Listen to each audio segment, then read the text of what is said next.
Good morning students. Hope you all are fine and I am also fine here. So let's discuss about the next topic of chapter 1.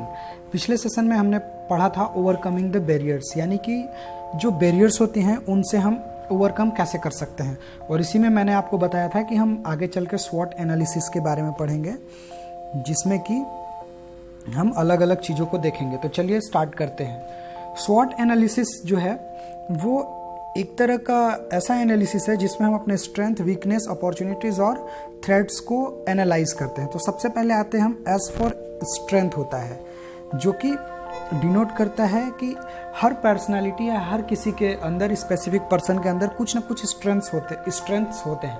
जैसे कि कोई बहुत अच्छा singer होता है, कोई बहुत अच्छा स्पीकर होता है, कोई बहुत अच्छा ड्राइंग कर लेता है, कोई बहुत अच्छी पेंटिंग कर लेता है, ये अलग अलग चीज़ें। तो ये सारी चीज़ें आती हैं उसके स्ट्रेंथ में। वीकनेस मतलब कि किसी की क्या कमजोरियां हैं। तो कुछ लोग बोलने में हकलाते हैं या हिचकिचाते हैं, कुछ लोगों में कॉन्फिडेंस की कमी होती है, या कुछ लोगों में स्टेज फियर होता है। इस तरह की चीज़ें को हम वीकनेस कहते हैं, ठीक है। अब उसके बाद हम आते हैं अपॉर्चुनिटीज़ मतलब कि हिंदी में बोले हम तो जब किसी को मौका मिलता है कुछ करने का या कुछ कर दिखाने का, तो उसे हम अपॉर्चुनिटी बोलते हैं। और थ्रेट्स यानी कि ऐसे प्रॉब्लम्स या फिर ऐसे सिचुएशंस जो कि हमें आगे बढ़ने से रोकते हैं या हमें आगे बढ़ने नहीं देते, इन चीज़ों को हम थ्रेट्स कहते हैं, ठीक है। तो अब आते हैं हम, आप यहाँ पे देखिए एक टेबल है जिसमें कि कुछ स्ट्रेटजीज के बारे में लिखी गई हैं।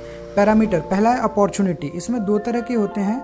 एक होता है SO स्ट्रेटजी जो कि स्ट्रेंथ्स को बढ़ाने के काम आते हैं, और वीकनेस के लिए WO स्ट्रेटजीज, मतलब कि अगर आपके पास अपॉर्चुनिटी है तो आप अपने स्ट्रेंथ को बेहतर करके और बेटर बना के आप अपॉर्चुनिटी को गेन कर सकते हो।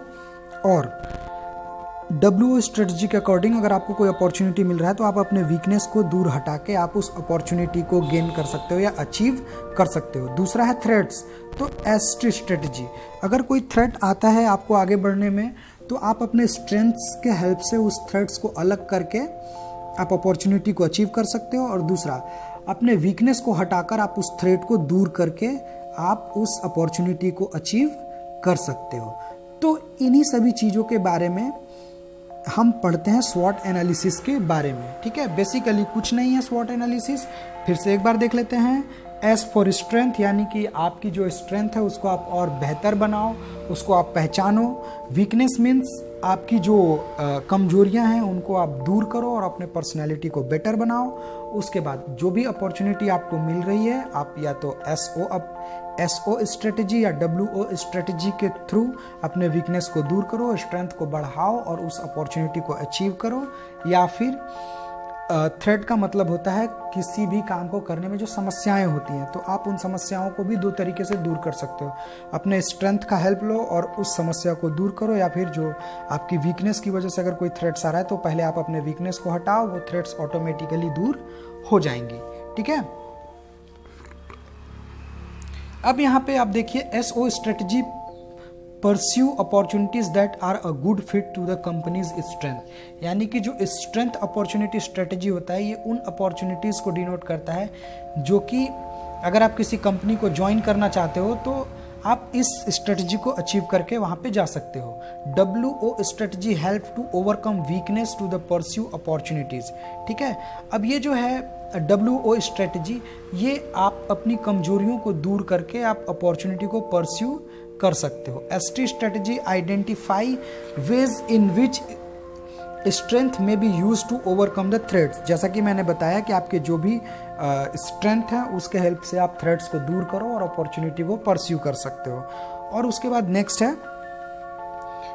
WT strategy help to establish plans to prevent weakness becoming susceptible to threats, यानी कि फिर से आप अपने वीकनेस को दूर करो और आप ऑटोमेटिकली अपने थ्रेट्स को भी दूर कर लोगे। अब जो नेक्स्ट टॉपिक है वो है इम्पोर्टेंस ऑफ कम्युनिकेशन स्किल्स, यानी कि कम्युनिकेशन स्किल्स के क्या क्या इम्पोर्टेंस हैं, ठीक है। तो कम्युनिकेशन स्किल्स के बहुत सारे इम्पोर्टेंस हैं, जैसे कि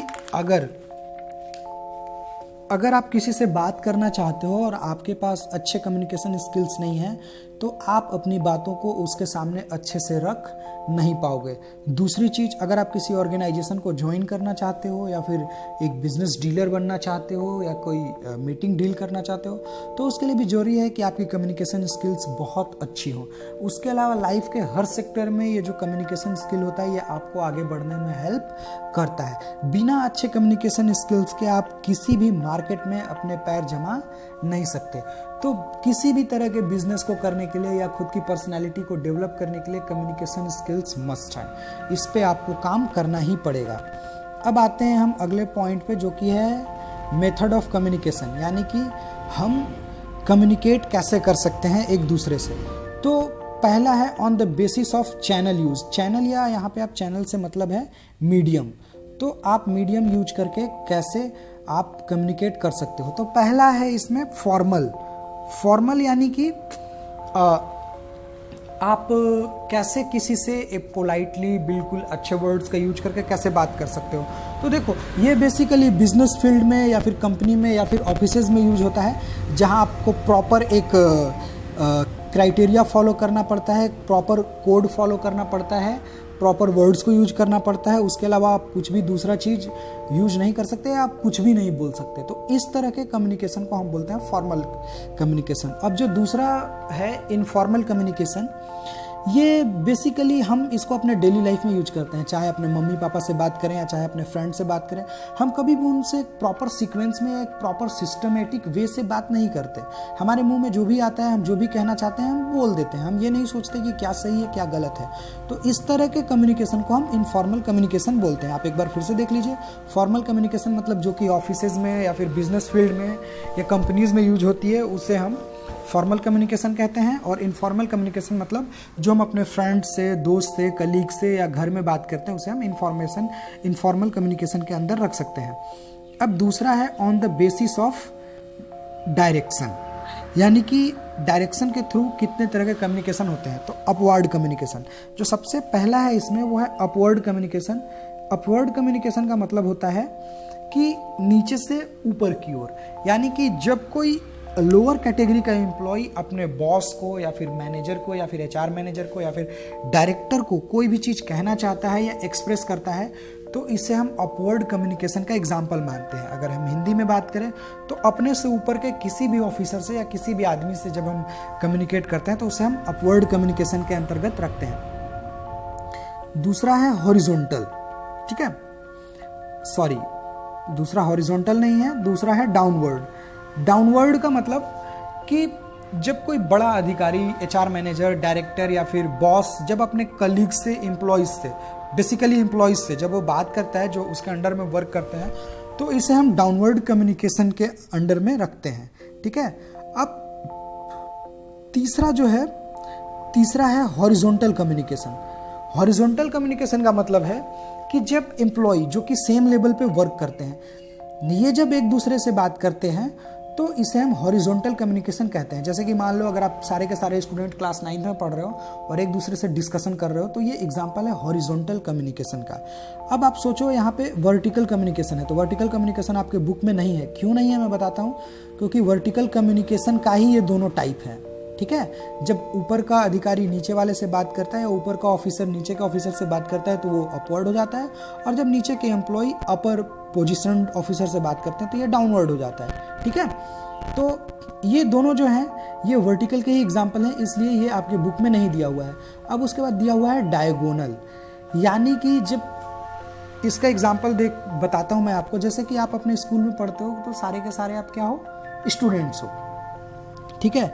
तो अगर आप क्लास 9th वाले स्टूडेंट क्लास 10th के स्टूडेंट से बात कर रहे हो या क्लास 6 या 5 या 8 किसी भी क्लास से बात कर रहे हो, तो ये डायगोनल कम्युनिकेशन का एग्जाम्पल है। या फिर जैसे कि आपके स्कूल में सुपीरियर है प्रिंसिपल सर और टीचर्स हमारा अलग सेक्शन है, और जो ऑफिस में वर्क करते हैं ऑफिस वर्क उनका अलग सेक्शन है। तो जब हम दोनों आपस में बात करेंगे, यानी कि टीचर्स और ऑफिस वर्कर्स आपस में बात करेंगे, तो ये एग्जाम्पल होगा डायगोनल कम्युनिकेशन का, ठीक है स्टूडेंट्स।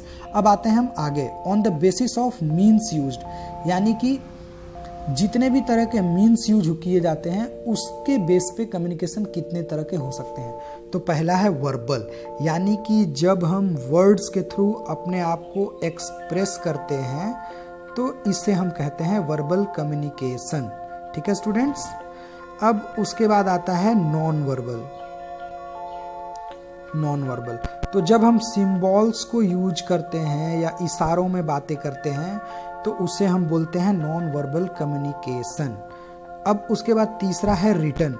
तो जब हम किसी से रिटन में बात करते हैं, या बेसिकली इसका सबसे अच्छा एग्जांपल है जब हम किसी ऑफिस में जाते हैं, किसी डॉक्टर के पास जाते हैं, तो हमारा सारा का सारा काम रिटन में होता है। तो इस तरह के कम्युनिकेशन को हम रिटन कम्युनिकेशन बोलते हैं।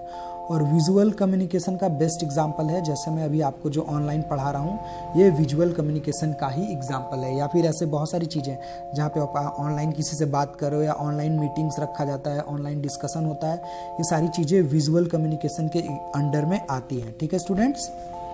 अब इसके बाद जो अगला टॉपिक है आपके क्लास 9th के चैप्टर 1 में, वो है राइटिंग स्किल्स।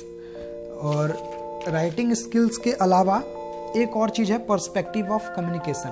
तो राइटिंग स्किल्स में बेसिकली ग्रामेटिकल स्किल्स हैं, जिनमें कि noun, pronoun, vocabulary, simple spelling rules, grammar for the clarity and correctness, phrases, kind of sentences, part of sentences, ये सारी चीज़ें आती हैं। तो ये मैं आपको पढ़ाऊंगा नहीं, ये आपको खुद से बुक में दिया हुआ है सारा डिफिनीशन। तो सारी चीज़ें ये आपको खुद से पढ़नी है। जितना मैंने पढ़ाना था मैंने आप लोगों को पढ़ा दिया है। सिर्फ एक पॉइंट छूट रहा है, जो कि है पर्सपेक्टिव विद कम्युनिकेशन, जो कि मैं आपका अगले वीडियो में कंप्लीट करूंगा। Thank you.